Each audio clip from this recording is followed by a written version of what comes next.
You think you're underrated? Underrated? No, not underrated. Everybody who knows we're rated. It's not underrated. It's underpromoted, and you know what I mean? Because the tears I cry seems like they'll never dry. And this burden I carry, why me? Oh my. LiveFast Jamaica. Alright people, welcome to our next episode of 10 Startup to Success. And this episode, we have dancehall artist Shakespeare the D-DONDADDA in the building. So now we're going to talk to Shakespeare and we're going to find out everything about the whole history, the journey and all of that. So Shakespeare, what go on? Everything, we're not talking about everything, but... Yeah, we're not going to touch everything, we're going to touch certain things. Yeah, I don't know Mickel LiveFast, I don't know this is the podcast and we're here. OutDeer. Yeah, man. So, yo, how you get the name Shakespeare before we go anywhere? Because everybody knows Shakespeare. So they must say, yo, I know him that, yeah, man, this is the origin of Shakespeare. All right, so when I was going to school, I used to be really good in English. And I had a friend named Nigel from Claremont. He just run joke with me, and I say, you know, say, you're real Shakespeare, though. Is it? And he just kind of stick from there, is it? And then we grew into the musical Shakespeare. So that's how really the name come about. It was just really a joke based off my capabilities in the English language. Is it? All right, so we as in LiveFast are familiar with you from St. Anne.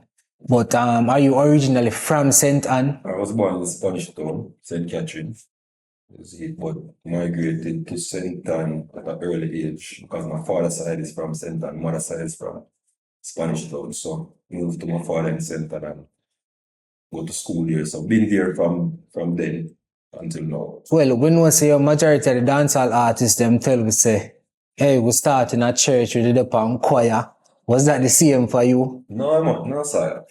To be honest, if I'm to be honest with the people, when I was growing up, I wasn't per se a person that loved music.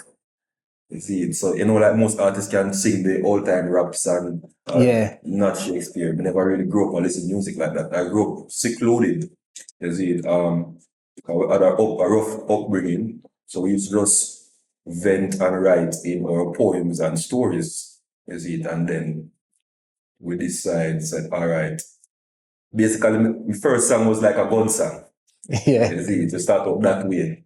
You see, and transition into a better Shakespeare that you know now. Talk with you the first time you go into a studio and record your first song. How was that experience? All right, so as I say, it's a gun song we do, and I have a cousin named SK, big up yourself, SK. You will make it start in a reality. So, I have this song and he must say, you know, say song sound good though. I mean, I said, you know, and he say, you know, say, no studio down a prayer though. So it's few studio in prayer in St. Anne, and we never have no money for got the studio and thing. So me a chat boy and sitting so. I said, boy, I don't know where I get money and sitting so. Him now, I never forget this day, we stand up on the roadside, me there over one couple like some him there on the roadside. Yeah. And he must stop every taxi man and I beg them $20, $30 for that. That's so we really get the money and go to the studio. So when we go to the studio and go with the money, we show be a silver.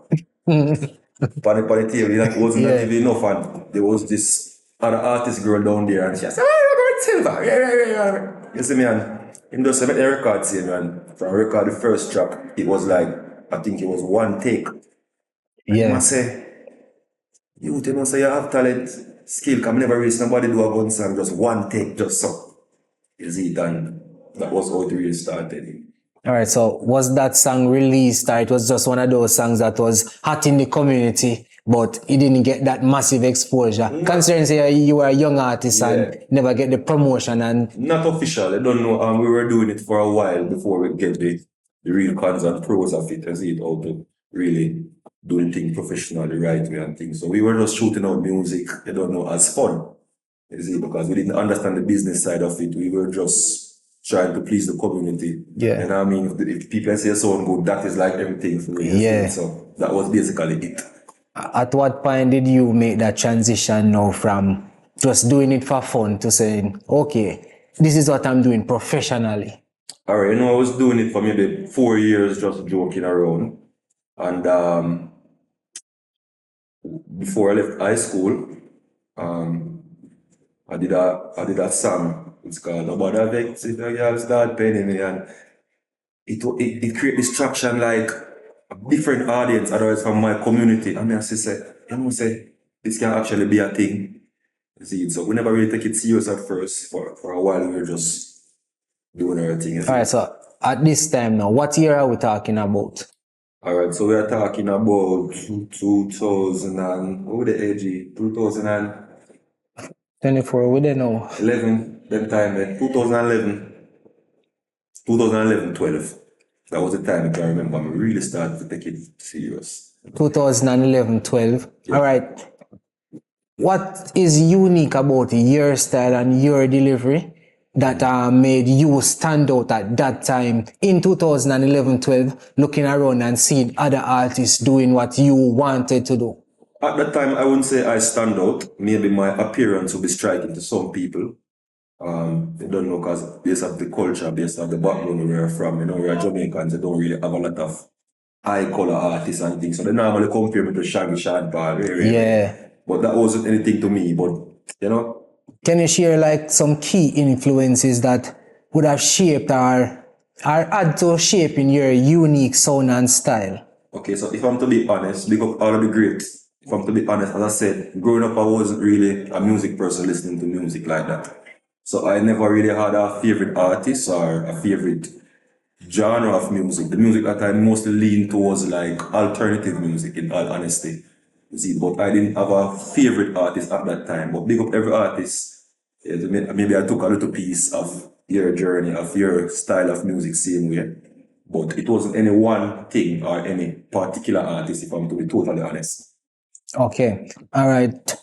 How do you see yourself contributing to the evolution of dancehall music, and what elements you bring that you would say is a bit different from what everybody else is doing? All right, so I remember one time when I was going around just giving out CDs as promotion, and I remember this old guy, elder guy, said to me, you know, all the while I hear people are singing about the problem. Nobody now give you the solution. Make your music be the solution. So I took it upon myself, my initiative to let my music be a change and to be, okay, how can we motivate ourselves? How can we move towards this? And I mean, everybody can say, okay, you must be motivated and motivate yourself, but how can we motivate ourselves? How can we move towards something and really get it done? So that was my music, a music of change, an exodus, a movement from point A to point B. Yeah. You see, people will attribute my style of music and my sound and say, okay, that is a unique thing. I don't see it like that, even though I appreciate all the praises and all the lads, you know what I mean? I still have a lot of work to do, so we're not reached there yet.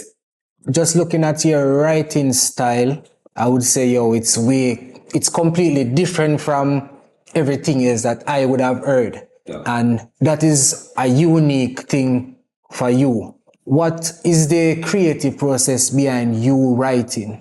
That is, if you even write. All right, truth be told, if you listen to my music, it's more soulful than pen. Yes.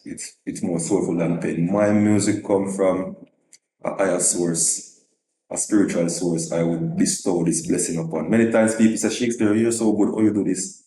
To be honest, I don't know. I get the rhythm without anything in my mind. I just listen it, and where does all this energy and all this soul come from? It must be a higher power. I can attribute it to myself, in all honesty, understand? So, yeah, basically. A song like Put Me Out There.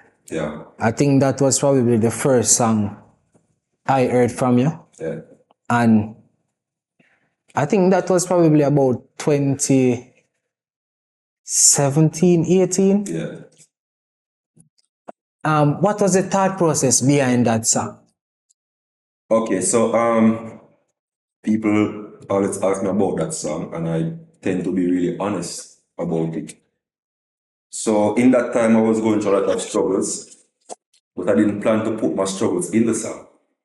We were recording down at the studio because I just learned to record myself. Okay. So I was recording at the studio and I just record a song and more and do more works and I go through the computer to see if I can find more rhythms. Book up on the rhythm and I say to the producer, say, where you get this rhythm? He say, start build it, but you never like it.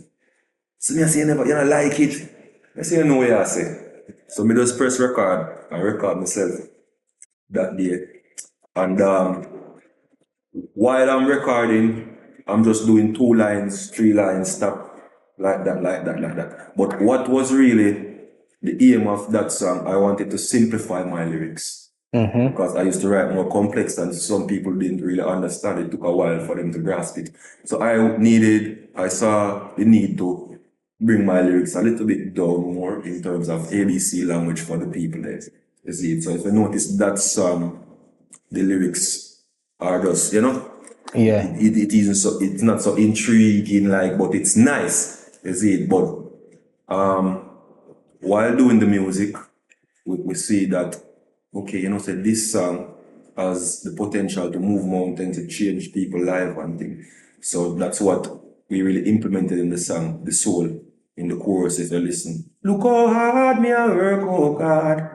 Tired fit suffer, no God. Say me want start earn now, want see the world now. A Jaja put me out there, out there. And this was a universal cry. You see, Definitely. because you don't know a lot of people would want to say it, but they are scared to say it. You see, in the song I said, me baby mother say me not take care of me, you would chew me can't find it sometime. That I like bully per man cry, but in say it, you know what I mean? So that song really propelled because I spoke for a lot of unspoken voices. Understand. Yeah. Have you ever done any voice training or anything in that regard to develop your voice? No, And to be honest, how I come about started to sing, because as I said, I used to just DJ, play gun lyrics, and it was all negative. And then one day, decided that, okay, let me try sing a positive song and try to stretch my vocals a little bit more. So I did a song called I'm in a just them, I'm in a just friend. Cause if I them know your thing, then I must them talk. And it was like a major thing. It went right over the country. A lot of people knew me from that. And they say, no, you're a singer. And then kind of transition from the hardcore style to a more subtle style for public. You see. Looking at your catalog, well, when I first heard Put Me Out There, then I started to do some research, listen to some of the older stuff. Yeah. And one thing that was clear, you didn't really do collabs. That was not deliberate, but I have no problem doing collabs, but it doesn't, Yeah. All right, so you believe in just waiting on the right time and for things to just work itself out? That's not really say wait, but work itself out. Because while you're working, things will work itself out. So it's not really a waiting thing, but basically working and things will work itself out in the process. All right, as it relates to like mentorship, has there been any artist or producer, anybody in the business who provided you with some guidance in the early stages of your career? Yeah, man. In the early stage of my career, first of all, I wasn't the DJ. I was the AG who was the DJ. and Chingy. Yeah. So them are really the DJ, and then we start doing it and thing. However, we get the support from our friends. Big up Fuse as well. He was the first producer who recorded me. But the first producer who really take up a real interest in my music was Bose Killer. He's from Cutstone Studio in St. Anne, so big up Bose Killer same way. So he was the first producer that took real initiative into my music. So I recorded the song when I trust them on the Was rhythm. I like officer, officer. Okay, yeah. And then Bose bill over rhythm for the song. And if you know Bose, he's a big fat man. Yeah. He live miles from where I live. He go up on him bicycle one Sunday. And him ride from St. Anne's Bay come all the way in Civilized. Don't know where me live now at all. And him ask me, and somebody call me and say to me, say, he know say Bose ask you, him look for your ear. I say, look for me. Anyway, go down there, go meet the man. the rest was history. From the hear the rhythm, go record, and he was a great mentor to me. You don't know, big up every other person who did well after. You don't know contribute after, but Bossy Killer was the start of it.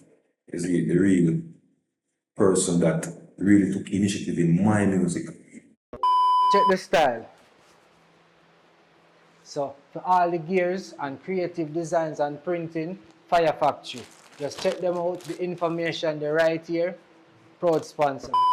Are there any producers you think if Shakespeare and this producer should do a song together, it will definitely be a hit? Any great producer, any great genius of the art, it will be something great.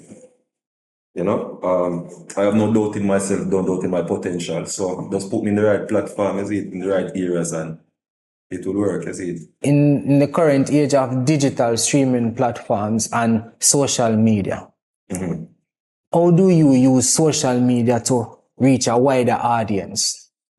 All right, so you don't know social media is the main thing right now, so you have to be getting on all of the platforms. So don't ignore the platforms. And I mean, when Instagram just came out, I didn't really want to join it like that, but once joining it, you realize, all right, so Instagram, the Twitter, the TikTok. Facebook as well. A lot of people neglect Facebook, you know what I mean, because it's kind of primitive to some people, but Facebook is really a thing as well as it.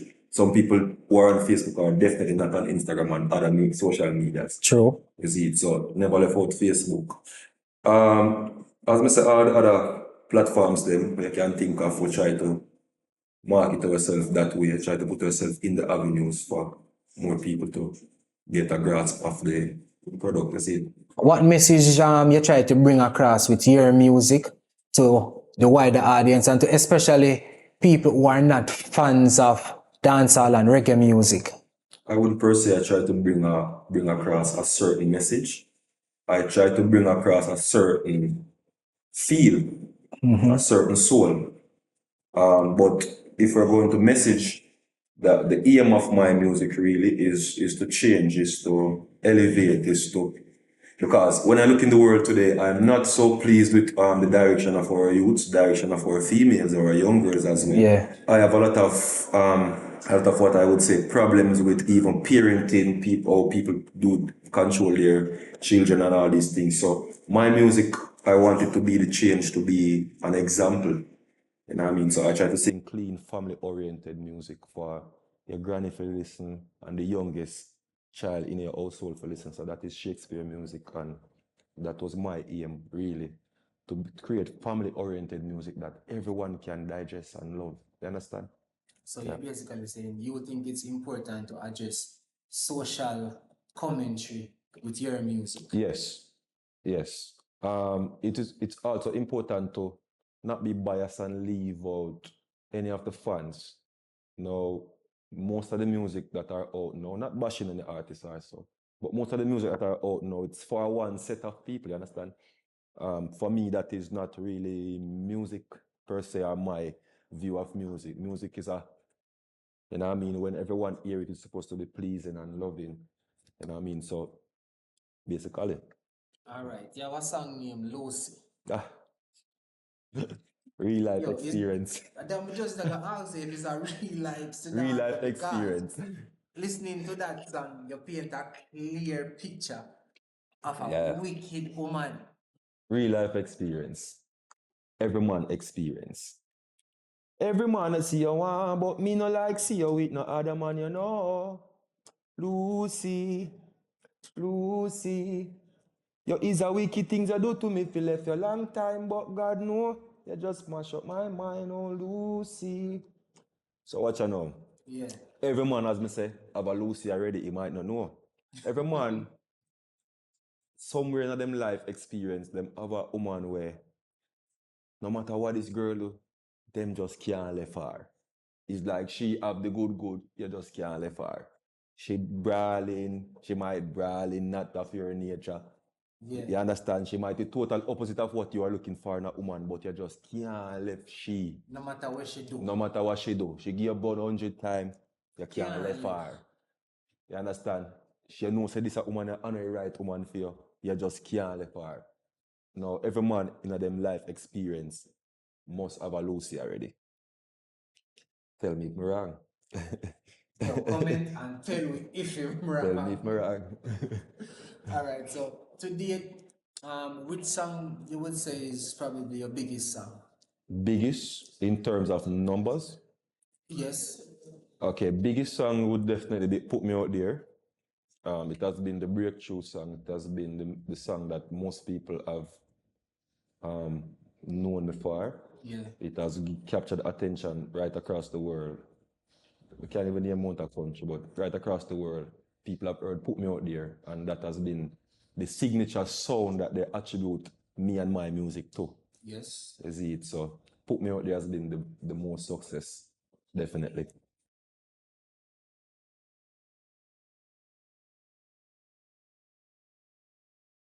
Oh, definitely gonna be Rebel Salute 2018. Definitely gonna be Rebel Salute 2018. Even though I've gotten a lot of more traction, a lot of more support, a lot of more. I did get a bit of crowd reaction from many other shows. But the biggest stage that I've been on and the most memorable for me was Rebel Salute. Because the stage big for us to go way across. So if I run. Yeah. But yeah, it's like a different level. You know what I mean? The cameras, everything was a different level. The audience was a different level. It's a show that bring in tourists and people from all over the world. So it was really different. For me, it was a different experience. And that show for me was the most memorable because I took my father to that show. It was first show I ever take him to. Every show I do, that's the first show I ever take my father to. So for me, that was the most memorable, you see, because I could really see the joy on his face to see that his son is really a star. You see, so yeah. How do you envision the future of dancehall, and what role do you think you play in that future? Oh, future of dancehall. If we are going to use the current state vision, kind of blurry. Not really look so promising in terms of rate. But the artists, they are good artists. I think all the artists have potential. It's just that the topic they choose sometime and the way they bring across the lyrics sometimes might be somewhat degrading to some people. Yeah. And you know what I mean? But my role in this, every artist is a Shakespeare, you know. Every artist who know of Shakespeare is a Shakespeare. Because our way of our art and our way of bringing it across. Some people really love the sound, the voice, and I mean the style and thing. So I would say I'm an example already to some, is it? So what about new material? Any projects coming? Any singles releasing soon? Yeah, man, it's like a million, you know. It's like a million. All right, so story. I lost my son 2 years ago, the December. Okay, our condolences. Yeah, and from that, I basically kind of took a musical break. You know what I mean? So it was like maybe 2 months ago, I went back in a studio. I wasn't taking any shows, any interviews. Just took a break for me, you know what I mean? Yeah. And so during that time, I have a lot of music writing, a lot of music medicine. So people can look out definitely. We just do a video yesterday, so for a song called No Color, you know what I mean? So many music in the pipeline, many videos in the pipeline. Endless possibilities this year for Shakespeare out there. Okay, so for all the fans who been expecting new music, can say, all right, 2024 is that year we're gonna get. Yeah, we're gonna flood the market because as we said, we've been holding out for a while and we have them just pile up and they are very relevant in this time as well. So now is the time. And the people need new music from Shakespeare. People link me every day. Fans, you don't know, little patience, but you don't know. The music is a masterpiece. Our music is a masterpiece. It's a lifetime music that will stand the test of time. So no rush. Okay. All right. So there's this song where me would consider to be my favorite song now from Shakespeare. Who sang that? Yeah, we didn't have to try sing it because until now, me still don't understand how you sing in a them key and them brother. Sun still shine. So sun still shine basically. So if you know the rhythm, you don't know say it was recorded on before. Yeah. Agent Sasko recorded, and I'm winning right now. So the producers of the song, after a year after that, a year and a half, they decided that, okay, we want to reload this rhythm. So they decided to put some other artists on the rhythm. Yes. Me alongside Bugle, Tanya Stevens, I think Alex A. Guillem, and thing. So, okay, so I do music. My voice and my range, I am capable of going there and going there. So whatever music, whatever rhythm I hear, whatever key it is, I can go higher than it. Yep. Or lower. You understand? Is it? So all that music really come about is just the sound of the rhythm, because that's really how I create my music. This whatever the rhythm is saying, I am able to go in that personality, in that sound. You know what I mean? As well as the song is so spiritual, I have to bestow a lot of that blessing on the Almighty, or you know what I mean? Because it came from above. If you listen to that song, it's like a prayer for many people. It's like the first song that some people want to hear in the morning when they wake up. You know how important that is for your song to be the first thing they want to hear before they even pray. You know what I mean? So that song is really what can I say? What's the word? Word. I don't Everything. think there is even a word to describe it. Everything. Tell us something. My mother is a Christian. Yeah. And I play that song around my mother. Yeah. And realize my mother a rock. Mm-hmm. Like, she probably not understand everything we are saying, but you see the familiar melody. Yeah. The kumbaya part. Mm-hmm. It's like she related to that part. And then listening to the song, she asked me, who is this artist? And at the same time, me feel good knowing that I say, yo, me know Shakespeare and my mother like this, you know. So I say, yeah, man, these are the artists. So that's a one thing where me appreciate about your music. You appeal to a wide audience, and that me have to give you a lot of credit for. Yeah, definitely. So as I said, Shakespeare music, the aim of it was really to be family oriented. Yeah. How can everyone accept my music? How can the gangster who not like hear certain song accept my song? How can the girl who want to hear certain things and the person who decent, the old person, the young person, how can I do a piece of material that everyone can accept? You know what I mean? So it's something beyond me. You know what I mean? Yeah. I want you to just give a word of advice to upcoming artists. Okay, to upcoming artists, what I can say is stick to the craft, stick to your craft. Because like many artists or the major artists, in the beginning, they are going to have a problem with your sound, you know what I mean, with the direction that you're going. But greatness comes when the culture is shift. You know what I mean? When you can able to shift the culture. So for example, a Valiant, you know what I mean? When he came, his type or his style, it was kind of a change from what we were used to. A Vibes Cartel. You know what I mean? A Tommy Lee, they all cursed them at first. So to every artist out there, you don't good and bad, negative and positive, you're gonna get. You know what I mean? So just stick to your craft, believe in your craft, and just do your thing. You know what I mean? One more questions before we go 10 jar. Uh-huh. You think you're underrated? Underrated? No, not underrated. Everybody who know we rate we. It's not underrated. It's underpromoted, and you know what I mean?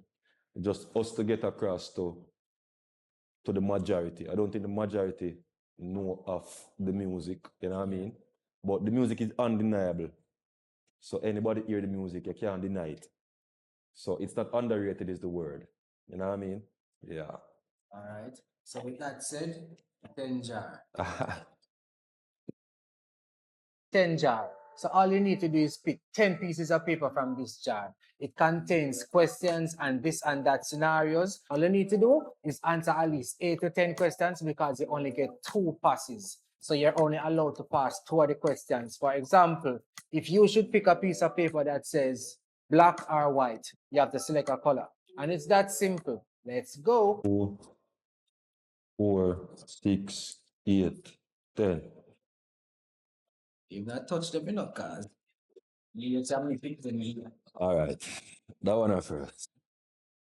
All right, people. So this is 10 jar. I'm going to swear Shakespeare. I go pick 2 questions, right? 2 in a 1.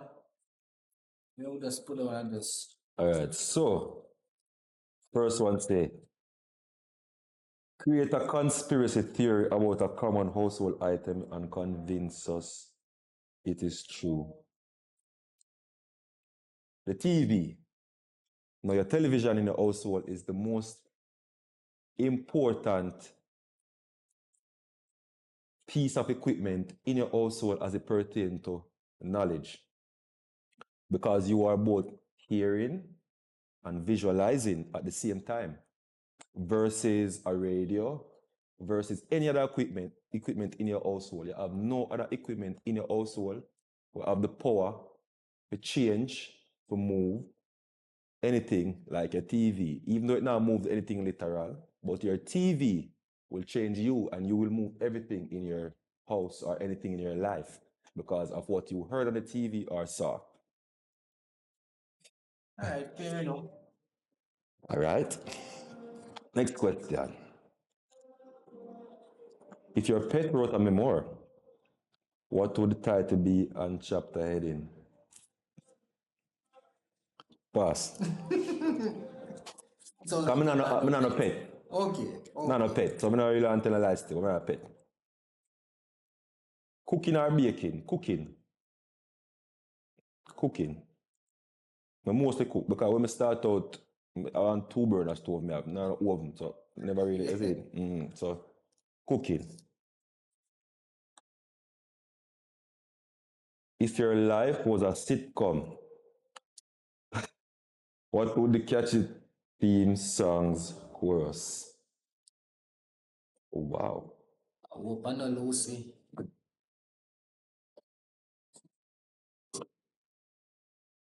Create a song or just sing a Man, song? it can be any song. I am a promise. I am a possibility. I am a promise. Alright. All right. Next question. The question hard still, you know. Who write them question? It's a mixture from everybody who is a part of LiveFast add questions. Yeah, it's very diverse. They all over. Create a bedtime story about a rebellious sock who refuses to stay in the job. That kind of sound like rubbish. Alright, Pass. I passed 2 already. I dash it 2 already. Okay, but just Oh, so I can't dash that. All right. No, this is the second one. Okay, so I don't know.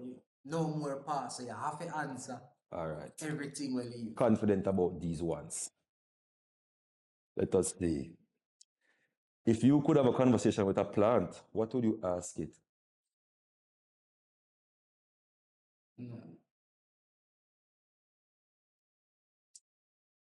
Star apple tree.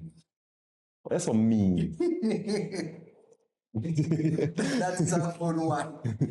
That is a good one. If I flick for a star apple tree, I ever try to pick a star apple. Up here, get this stick and ring. You know, I the only tree where they put them sleep on it. Yeah, man. Jamaica or Trinidad? All right, let me just say, I've been to Trinidad 3 times, Tobago 1 time. Each time I go to Trinidad, I overstay. Like, I literally don't want forward back because the culture in Trinidad is a mixture of Jamaican plus something else I'm not used to. You understand? So over Trinidad, you have the girls, them nice same way, and them are Indian, and them sexy like Jamaican girl, them. You know what I mean? Me I go give it to Jamaica because of the nature in Jamaica, the freedom, and I give it to Jamaica because of the culture. So and the food. To Jamaica because you're born in Jamaica? No, I would never just because I'm born in Jamaica.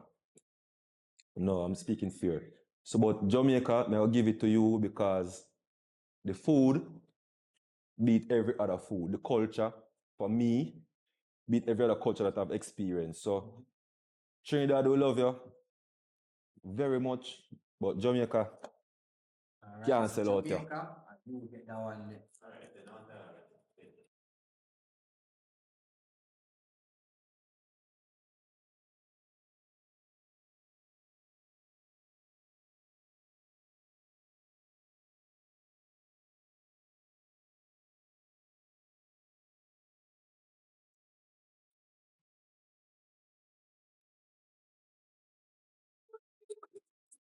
That's very touching thing still, but if I could relive one day, it would be the day that doctors diagnose my child with kidney problem, because I would instantly do everything in my power to let it not reach where it had reached. Do you understand? Yeah, so in the interim, it was just a kidney infection. So we took it as that, you understand? And it just developed massively into something that was life-threatening, as it. So if I could relive any time, it would be that day, and I would do everything possible in my power to change the outcome.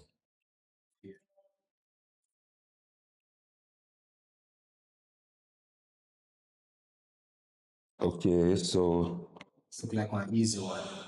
secret. Got it here.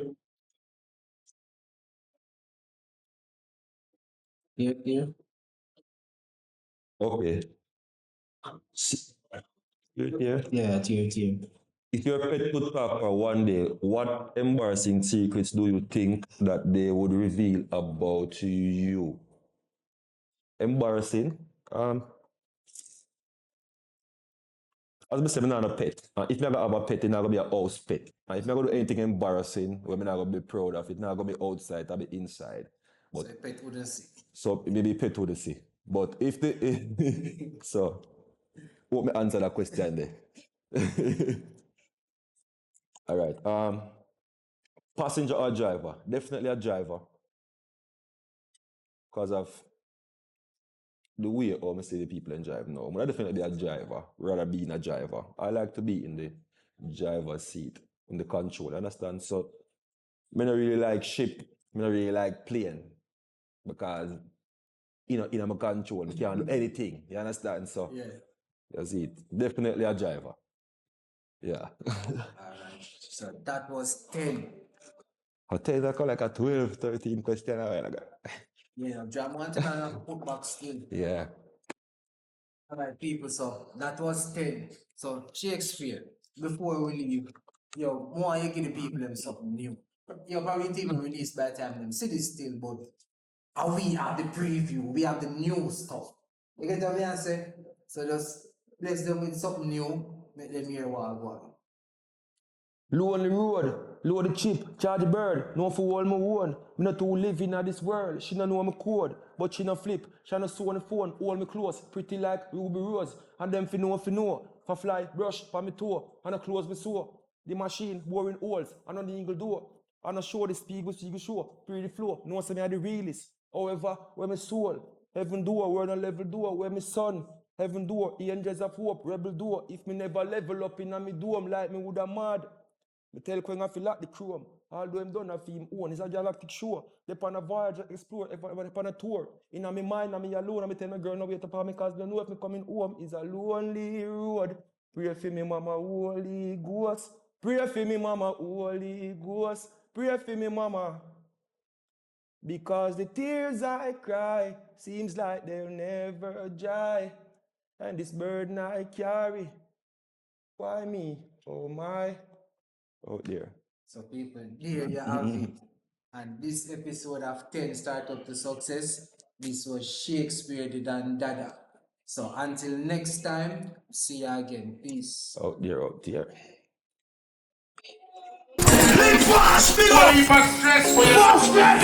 Live fast Jamaica.